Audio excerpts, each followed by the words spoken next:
آج کا قصہ حضرت علی سے ہی متعلق، بغیر کسی تمہید کے آغاز کرتے ہیں۔ حضرت علی کے پاس ایک دفعہ یہودیوں کی ایک جماعت آئی اور جانتی تھی کہ معلوم تھا کہ سرکار دو عالم صلی اللہ علیہ وآلہ وسلم علم کا شہر ہیں، علی دروازہ ہیں، انا مدینۃ العلم وعلی بابھا۔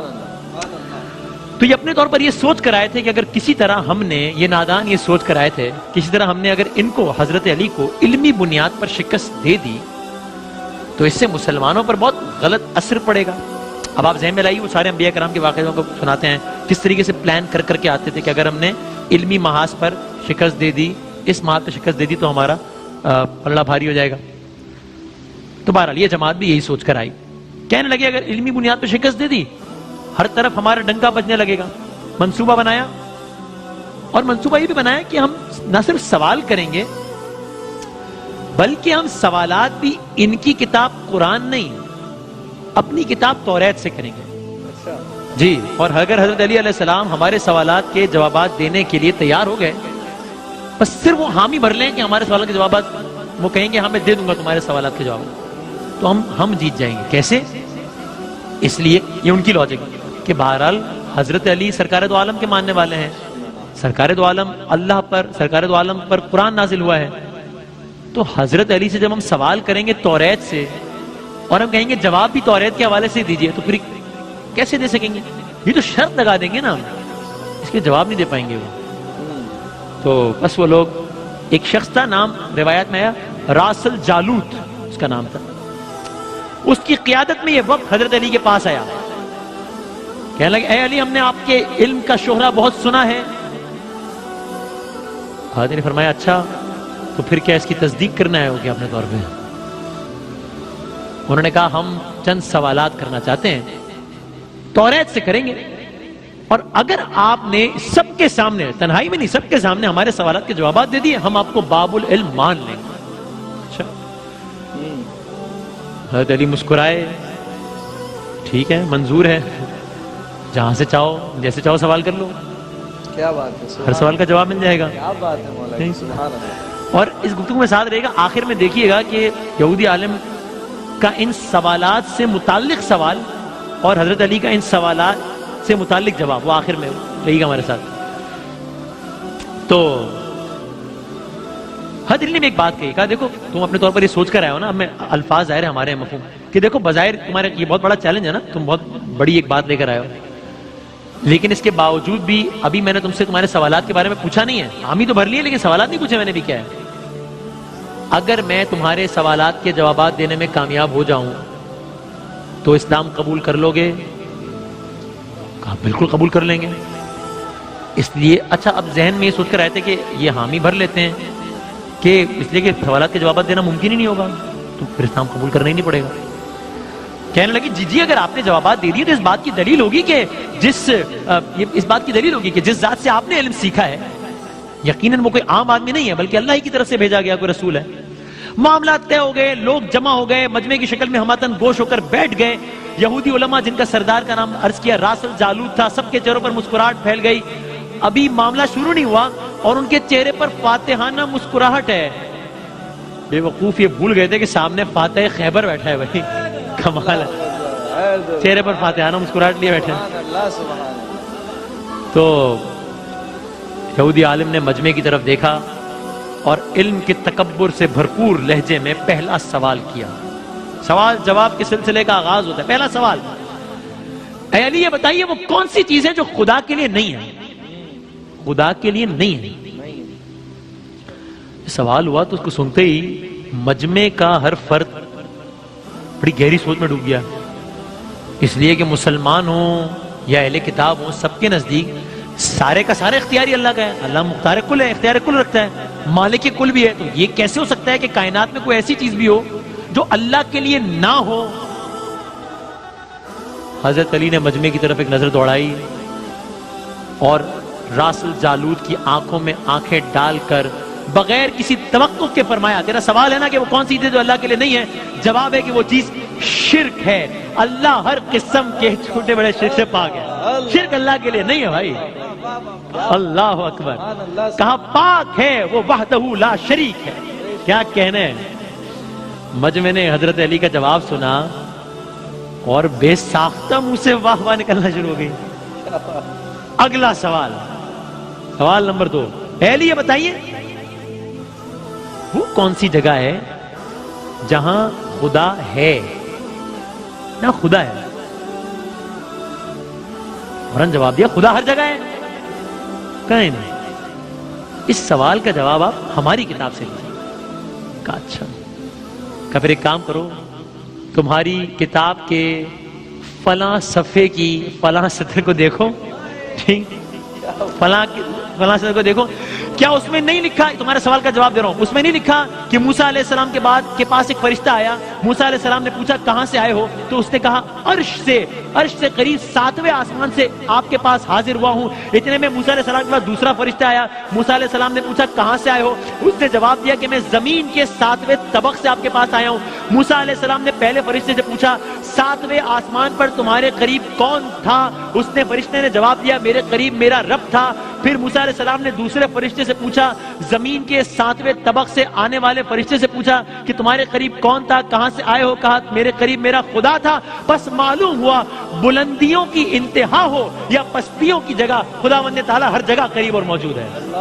توریت سے جواب دیا. ظاہر ہے بلندی پستی ہم دنیاوی معنوں میں بات کر رہے ہیں، ہائٹ ہو یا پھر نیچے. اللہ اکبر. یہ وہ موقع تھا کہ دل نے فرمایا پاک و منزہ ہے وہ ذات جو کائنات کے ذرے ذرے میں. اب یہ سننا تھا کہ علماء یہود اور مجمع سراپا سوال ہو کر حضرت علی کی طرف دیکھنے لگے.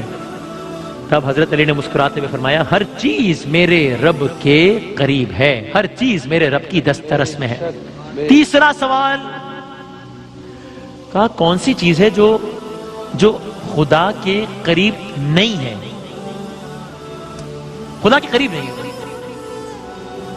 حضرت علی نے فرمایا اللہ سراپا حمد ہے، اس سے کوئی غلط بات منسوب کی ہی نہیں جا سکتی، وہ ہر برائی، ہر عیب، ہر خطا سے پاک ہے. ظلم وہ چیز ہے، ظلم جو تمام برائیوں کی جڑ ہے، وہ میرے رب سے قریب نہیں ہے.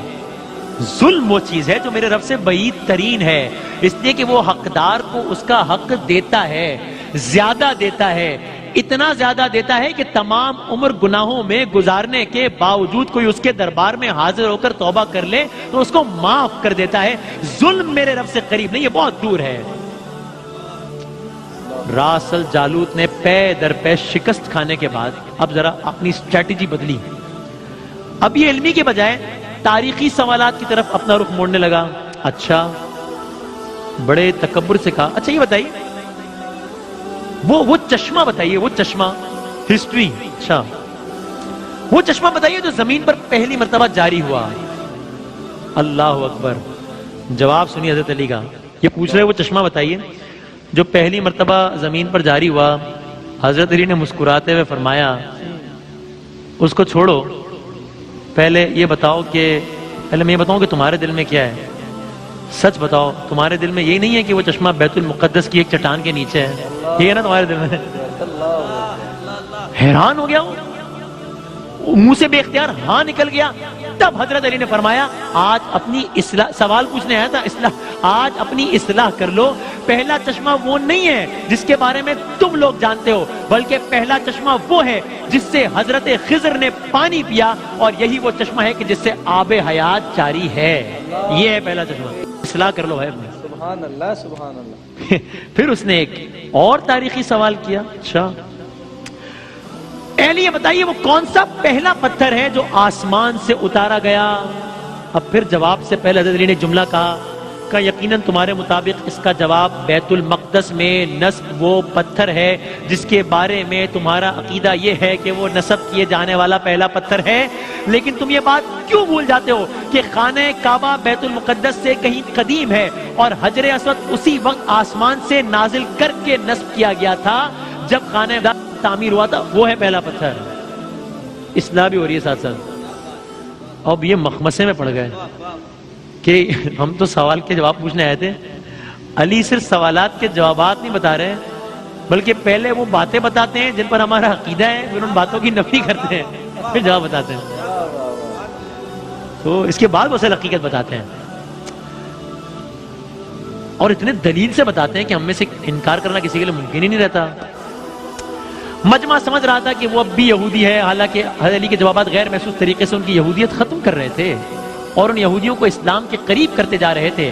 اس کے بعد ایک اور سوال پوچھا، آج کل کی زبان میں کہوں تو اپنے طور پر بڑا سائنسی سوال پوچھا یہ بتائیے وہ کون سی چیز ہے جو مسلسل کم اور زیادہ ہوتی رہتی ہے، مسلسل کم اور زیادہ ہو رہی ہے، کون سی چیز ہے؟ حضرت علی نے فرمایا غور نہیں کرتے، تم اپنے ماہ و سال پر غور کرو تو خود ہی اس کا جواب مل جائے گا. کیسے؟ کہا کوئی دن اگلے دن کے برابر نہیں ہوتا، اسی طرح گزشتہ رات اگلی رات سے چھوٹی بڑی ہوتی ہے، وہ چیزیں جو برابر نہیں ہیں. گفتگو آگے بڑھی، اگلا سوال پوچھا گیا زندہ رہنے کی پہچان سانس لینا ہے، کیا کائنات میں کوئی ایسی چیز بھی ہے جو زندہ بھی ہے لیکن سانس بھی نہیں لے رہی؟ اس سوال کے جواب میں پورا مجمع ایک لمحے کے لیے غور و فکر کے سمندر میں ڈوب گیا. پھر جواب نہ پاتا، پھر مایوس ہو کر جواب نہ پاتا. ہر ایک کی نظر حضرت علی کے چہرے کی طرف ہے اور حضرت علی ہر سوال کے جواب میں اس لیے بھی توقف کرتے ہیں کہ لوگ بھی اپنے عقل کے گھوڑے دوڑا لیں. اگر کسی کے ذہن میں کوئی جواب آتا ہے تو آ جائے. ہاں اللہ اکبر. پھر آپ نے جواب دیا کتاب میں لکھا ہے نا، آپ کا حوالہ ہے، کتاب میں لکھا ہے صبح جب نکلتی ہے تو سانس لیتی ہے، درج ہے نا، صبح جب نکلتی ہے تو سانس لیتی ہے، حالانکہ صبح نہ روح رکھتی ہے اور نہ وہ جاندار ہے. تو یہ ایک ایسی شے ہے جو ایگزسٹ کرتی ہے، سانس نہیں لیتی. اگلا سوال کہا یہ بتائیے زمین کا وہ کون سا مقام ہے جہاں پر سورج کی کرنیں ایک مرتبہ تو پڑی لیکن پھر اس کے بعد کبھی وہاں روشنی کی کوئی کرن نہ پڑی؟ عجیب، زمین کا مقام جہاں سورج کی کرنیں صرف ایک مرتبہ پڑی پھر دوبارہ نہ پڑی. حضرت علی نے فرمایا ہاں یہ سمندر کا وہ مقام ہے جہاں سے موسیٰ علیہ السلام اور ان کی قوم گزری تھی اور وہ اللہ کے حکم سے 2 حصوں میں تقسیم ہو گیا تھا. بس گزرتے ہوئے سورج کی کرنیں وہاں پر پڑی تھی، پھر اس کے بعد دوبارہ سورج کی کرنیں وہاں نہیں پہنچی. اللہ اکبر، اللہ اکبر، اللہ اکبر. اگلا سوال کیا وہ کون سی 2 چیزیں ہیں جو ہمیشہ غائب رہتی ہیں اور وہ کون سی 2 چیزیں ہیں جو ہمیشہ حاضر رہتی ہیں؟ فرمایا جو آسمان و زمین ہے نا ان کی طرف دیکھو، آسمان و زمین کی طرف دیکھو، وہ تمہیں کبھی غائب نظر نہیں آئیں گے، وہ ہمیشہ حاضر رہتے ہیں. اور موت اور زندگی کو ڈھونڈو، ان کے بارے میں تمہیں کبھی نہیں پتا چلے گا کہ وہ کہاں ہیں اور کب آ جاتے ہیں. اگلا سوال کون سی چیز ہے جس کا خالق خود اللہ ہے، خالق خود اللہ ہے لیکن اللہ اس کے بارے میں سوال کرتا ہے؟ عجیب، کون سی چیز ہے جس کا خالق اللہ ہے اور اللہ ہی اس کے بارے میں سوال کرتا ہے؟ حضرت علی نے بغیر کسی وقفے کے ایک کے بعد ایک جوابات دینا شروع کر دیے. فرمایا حضرت موسیٰ کے عصا کا خالق خود اللہ تعالیٰ ہی تھا اور اس کے بارے میں موسیٰ علیہ السلام سے سوال کرنے والا بھی اللہ تعالیٰ ہی تھا. قرآن مجید کی ایک آیت کا ترجمہ ہے اے موسیٰ یہ تیرے ہاتھ میں کیا ہے؟ یہ وہ چیز ہے جس کو اللہ نے بنایا، اللہ ہی نے اس کے بارے میں سوال کیا. اللہ اکبر. اگلا سوال، وقت میں تیزی سے آگے بڑھتا ہوں، پوچھا بیت اللہ کا طواف ذی حیات کرتے ہیں، جن کے اندر حیات ہوتی ہے وہ کرتے ہیں بیت اللہ کا طواف، یا وہ کرتے ہیں جن میں جو جن ہوں یا ملائکہ ہوں؟ نہیں، کیا کبھی کسی بے جان شے نے بھی طواف کعبہ کیا ہے جو جاندار نہ ہو؟ اس نے طواف کعبہ کیا ہے؟ حضرت علی نے جواب دیا ہاں کیا ہے. وہ کشتی نوح ہے کہ طوفان کے دوران جب وہ اس مقام سے گزری جہاں پر بیت اللہ تھا تو کشتی نے بیت اللہ کے 7 چکر لگائے تھے. بے جان چیز ہے اور بیت اللہ کا طواف کیا ہے. اللہ اکبر. بس اب گفتگو اپنے پیک پر پہنچ رہی ہے. اب ذرا گفتگو کا سوال و جواب کا سلسلہ دیکھیے گا.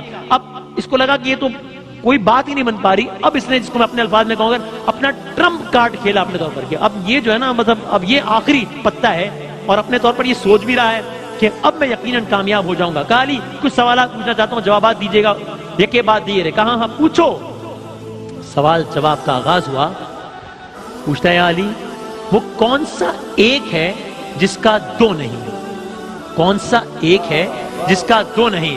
فرمایا اللہ ایک ہے جس کا دوسرا نہیں۔ پوچھا کون سے دو ہیں جن کا تیسرا نہیں؟ فرمایا دن اور رات دو ہیں ان کا تیسرا نہیں۔ پوچھا وہ کون سے تین ہیں جس کا چوتھا نہیں؟ فرمایا لوح قلم کرسی تین ہیں ان کا چوتھا نہیں۔ پوچھا کون سے چار ہیں جن کا پانچواں نہیں؟ فرمایا توریت، زبور، انجیل، قرآن مجید چار ہیں ان کا پانچواں نہیں۔ فرمایا کون سے پانچ ہیں؟ پوچھا کون سے پانچ ہیں جن کا چھٹا نہیں؟ فرمایا پانچ نمازیں ہیں، فجر، ظہر، عصر، مغرب، عشاء پانچ ہیں ان کا چھٹا نہیں۔ پوچھا چھ بتائیے جن کا ساتواں نہیں؟ فرمایا زمین و آسمان 6 دن میں پیدا ہوئے ان کا ساتواں نہیں۔ پوچھا وہ 7 بتائیے جن کا 8واں نہیں؟ فرمایا میرے رب نے 7 آسمان بنائے ہیں ان کا 8واں نہیں۔ پوچھا وہ 8 بتائیے جن کا 9واں نہیں؟ فرمایا عرش کو 8 فرشتوں نے اٹھایا ہوا ہے ان کا 9واں نہیں۔ پوچھا 9 بتائیے جن کا 10واں نہیں؟ فرمایا اللہ نے فرمایا، آپ کو یاد ہوگا، فرمایا اللہ نے فرمایا ہے حضرت صالح کی قوم میں 9 بڑے کافر سردار تھے ان کا 10واں نہیں۔ پوچھا اچھا وہ 10 بتائیے جن کا اب مجمع میں ایک عجیب و غریب کیفیت طاری ہو رہی ہے اور وہ یہودی عالم بھی سوچ رہا ہے کہ یہ تو معاملہ کہاں کا کہاں چلا گیا، لیکن سوال جاری رکھے ہوا ہے۔ پوچھا وہ 10 بتائیے جن کا 11واں نہیں؟ فرمایا حج کے موقع پر قربانی نہ ہو تو 7 روزے حرم میں 3 روزے گھر پر رکھنے کا حکم ہے، یہ ہو گئے 10۔ یہ 10 ہیں جن کا 11واں نہیں۔ پوچھا سوالات جاری رکھ رہا ہے۔ پوچھا وہ 12واں بتائیے جن کا 13واں نہیں؟ فرمایا سال کے 12 مہینے ہوتے ہیں ان کا 13واں نہیں۔ کہا وہ 13واں بتائیے جن کا 14واں نہیں؟ فرمایا حضرت یوسف علیہ السلام نے جب خواب میں دیکھا تھا تو دیکھا تھا کہ اس میں 11 ستارے، سورج اور چاند کو دیکھا، یہ 13 تھے ان کا 14واں نہیں۔ کیا بات ہے، سبحان اللہ سبحان اللہ سبحان اللہ اللہ اکبر، اللہ اکبر، کیا اللہ اکبر، سبحان اللہ سبحان اللہ۔ یعنی میں یہ سوچ رہا تھا کہ شاید وہ اپنے طور پر اس سوالات کی گردان اس لیے آگے بڑھا رہا ہوگا کہ اس نے سوال ہی پوچھنا تھا نا، کون سا ایک ہے جس کا دوسرا نہیں سامنے، لیکن مولا کائنات جوابات دیے جا رہے ہیں، کیا کہنا ہے، پتہ ہوں گے اللہ اکبر۔ اس کو خود میں واقعی سوچ رہا تھا کہ اس کو کون سے جوابات پتہ ہوں گے، پوچھنا ہی تھا، پوچھے جا رہا تھا سامنے۔ اللہ اکبر، حضرت علی جواب دیے جا رہے ہیں، بس گفتگو تمام ہو رہی ہے۔ پوچھتا رہا، جواب دیتے رہے، لوگ حیران و پریشان ہوتے رہے۔ تب لوگوں میں بیٹھے ہوئے ایک یہودی نے سوال کیا، اب مجمع کی عجیب و غریب کیفیت ہے۔ ایک یہودی نے سوال کیا، حضرت دنیا میں، اب آپ یہ سوچئے یہ ہے حاصل کلام جو میں نے آپ سے گفتگو کے شروع میں کہا تھا، ان سوالات پر ایک یہودی کا سوال دیکھیے گا اور ان جوابات پر حضرت علی کا کامنٹ دیکھیے گا۔ یہ سارا منظر لوگ دیکھ رہے ہیں، حیران ہیں، پریشان ہیں کہ جتنی تیزی سے سوال نہیں ہو رہے اس سے زیادہ تیزی سے جواب آ رہے ہیں۔ جواب بھی اپنی کتاب سے نہیں آ رہے، توریت سے آ رہے ہیں۔ جواب سے پہلے یہ بھی بتا رہے ہیں کہ مجھے پتہ ہے تیرے دل میں تو یہ ہے، لیکن اصل جواب تو یہ ہے۔ اب یہودی نے سوال کیا، حضرت دنیا میں ہر آدمی سوچ کر جواب دیتا ہے، آپ ایسے جواب دے رہے ہیں جیسے سارے سوال اور ان کے جوابات آپ کو ازبر ہو۔ حضرت علی نے جواب میں اس سے ایک سوال پوچھ لیا، کہا یہ بتاؤ، وہ اس سے یہ پوچھا کہ آپ نے تو سوچے بغیر جواب دے دیا۔ حضرت علی نے اس سے فوراً سوال پوچھا، تیرے ہاتھ میں انگلیاں کتنی ہیں؟ فوراً بولا 5۔ کہا ارے تو نے بھی تو فوراً سوچے بغیر جواب دے دیا۔ کہا یا علی یہ کیسی بات ہے، مجھے معلوم ہے کہ میرے ہاتھوں کی 5 انگلیاں ہیں۔ مسکرا کر حضرت علی نے کہا کہ مجھے بھی یہ سارے علم ایسے ہی ازبر ہیں جیسے تجھے یہ معلوم ہے کہ تیرے ہاتھوں میں 5 انگلیاں ہیں۔ کیا بات ہے مولانا، اللہ اکبر، سبحان اللہ۔ علی کے سامنے سارے راز ایسے ہی کھلے ہوئے ہیں، بے شک بے شک۔ یعنی جب تک میں نے گفتگو کا یہ حصہ نہیں دیکھا تھا تو ایک تمام تر ایمان کے باوجود ایک کیوریوسٹی میں تھا کہ کیسے اس مثال سے سب سمجھ میں آ گیا۔ کوئی مجھ سے پوچھا انگلیاں کتنی، فوراً کہوں گا 5۔ سوچنے کی ضرورت ہی نہیں ہے کیونکہ میرے سامنے کی بات ہے۔ حضرت علی کے سامنے اس انداز سے ہے سارا معاملہ، ضرورت ہی نہیں ہے سوچنے کی۔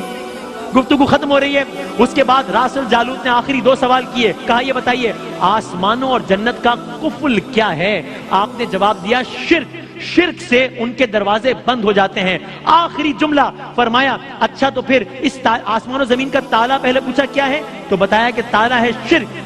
آخری جملہ، سوال آخری، فرمایا اچھا تو پھر یہ بتائیے اس تالے کی چابی کیا ہے؟ آپ نے فرمایا میرے مصطفیٰ کا عشق ہے اس کی چابی۔ عشق کا ابتدائی اظہار کلمے سے ہوتا ہے، بس حضرت علی نے کلمہ پڑھا، ساتھ ہی کلمے کا سننا تھا۔ یہودی علماء خود راس الجالوت نے بے اختیار کلمہ پڑھا، سب کے سب دائرہ اسلام میں داخل ہو گئے۔ محمد رسول اللہ، اللہ اکبر۔